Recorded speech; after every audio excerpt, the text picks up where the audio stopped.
Chapter 9. New Beginnings. The hum of early morning life filled the air, a gentle symphony of rustling leaves and distant city sounds, echoing the promise of new beginnings. For Mina, each note resonated with the excitement and uncertainty of what lay ahead. She stood by the window of her family's sprawling estate, watching the world awaken, a mix of anticipation and trepidation swirling within her. "Are you ready, Mina?"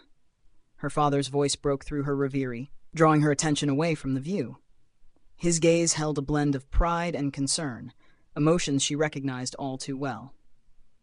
"Of course, Dad," she replied, forcing a smile to mask the flutter of anxiety in her chest.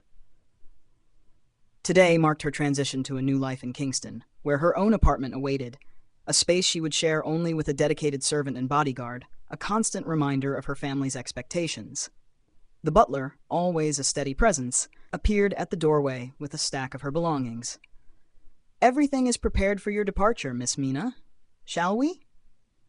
She nodded, her heart racing as they made their way through the estate, each step bringing her closer to the life she had trained for, but felt oddly distant from. The athlete's gossip had buzzed in her ears, whispers of Thomas's acceptance to the Central Institute, a prestigious opportunity that made her own future feel both exciting and daunting. While she shared in their triumphs, the pressure to succeed weighed heavily on her. As they reached the sleek vehicle pod waiting outside, her father placed a reassuring hand on her shoulder. "Remember, Mina, this is your chance to carve out your own path. Embrace it." "Right," she said, though doubt lingered. She climbed into the pod, her father's words echoing in her mind as they sped toward the city, the scenery shifting from the lush greenery of her home to the urban sprawl of Kingston. Anxiety unveiled. Meanwhile, across town, Thomas paced the floor of his modest living room, anxiety rippling through him. The advanced technology in his home projected notifications and updates directly into his thoughts, but nothing had surfaced about Lucas yet. The Central Institute's decision weighed heavily on his mind, the uncertainty gnawing at his excitement. "Did you hear back yet?" Thomas asked, glancing at Lucas, who sat across the room, tapping his fingers restlessly on the table. "Not yet," Lucas replied, trying to sound calm, but his voice betrayed his nerves. He had spent countless hours preparing for this moment, studying every conceivable subject and theory, but the waiting was relentless. Just then, Lucas's tablet buzzed, a notification lighting up the screen. Both boys leaned in, their hearts racing in unison, as he opened the message. "Dear Lucas, thank you for your application to Central Institute. Your results indicate further evaluation is required." "What does that mean?" Thomas's voice was a mixture of hope and concern. Lucas scrolled down, his brow furrowing as he read the rest of the message. "They want me to take an intelligence quotient test. More assessments on my magical aptitude." "More tests?" Thomas exclaimed, running a hand through his hair in frustration. "That's ridiculous. They should just let you in." Lucas forced a laugh, though it felt hollow. "It's probably standard procedure. They need to know if I can keep up." "Of course you can," Thomas shot back, his determination unwavering. "You're one of the most capable people I know. Just give it your all." With a deep breath, Lucas nodded, knowing Thomas believed in him more than he believed in himself. "I will. I'll ace it." As they discussed strategies for the upcoming tests, Lucas felt a flicker of hope ignite within him. He thought of Mina, of her strength and determination, and suddenly the weight of his own uncertainty felt a little lighter. Tests ahead. The following days blurred into a whirlwind of study sessions and preparation as Lucas immersed himself in advanced concepts across various scientific disciplines. Each evening, the tension grew, and with it, his resolve. He had nothing to lose, but everything to gain.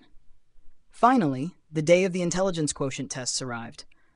Lucas entered the sterile, brightly lit examination room, heart pounding. The proctor, a stern-looking woman with sharp eyes and a clipboard, gestured for him to take a seat. "Welcome, Lucas. This test will measure your cognitive abilities and your application of knowledge in several scientific fields," she explained, her tone neutral but firm. "I must say, your initial results and essay letter intrigued us, particularly your solution to the math problem we thought unsolvable. It has made this assessment even more critical." As her words registered, Lucas instinctively reached out with his telepathy, trying to gauge her thoughts. But when their eyes met, he felt a rush of uncertainty and quickly retracted, focusing on the proctor instead. Got it. As the test began, questions flashed across the screen.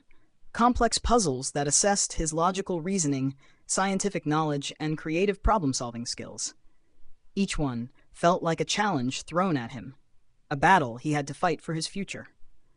For 6 grueling hours, he wrestled with the decision to restrain his knowledge or to let it flow freely. He knew he could dazzle them, but what if that made him seem overconfident or uncooperative? The intensity of the questioning pushed him to the brink, the weight of his potential crushing yet liberating. He toggled between playing it safe and showcasing the full extent of his capabilities, the stakes rising with each passing minute. When he finally emerged from the room, drenched in sweat yet exhilarated, he had given it his all. The lingering uncertainty remained, but he had decided to embrace his full potential, no longer afraid of being himself. A quiet resolution. Back in Kingston, Mina settled into her new apartment, the city buzzing below her window. She stood on the balcony, breathing in the urban air, a mixture of excitement and loneliness washing over her. This was her life now, one filled with possibilities, yet eerily isolating. She glanced at her tablet, scrolling through updates about the Central Institute, her mind wandering to Thomas and Lucas. She wished she could share this moment with them, to bridge the gap between their worlds. Yet as she looked out at the sprawling cityscape, she couldn't shake the feeling that this new beginning was also a goodbye, a farewell to the simpler, more connected days of their youth. With determination, she resolved to make the most of this new chapter, one where she could explore her own identity, free from the shadows of expectation.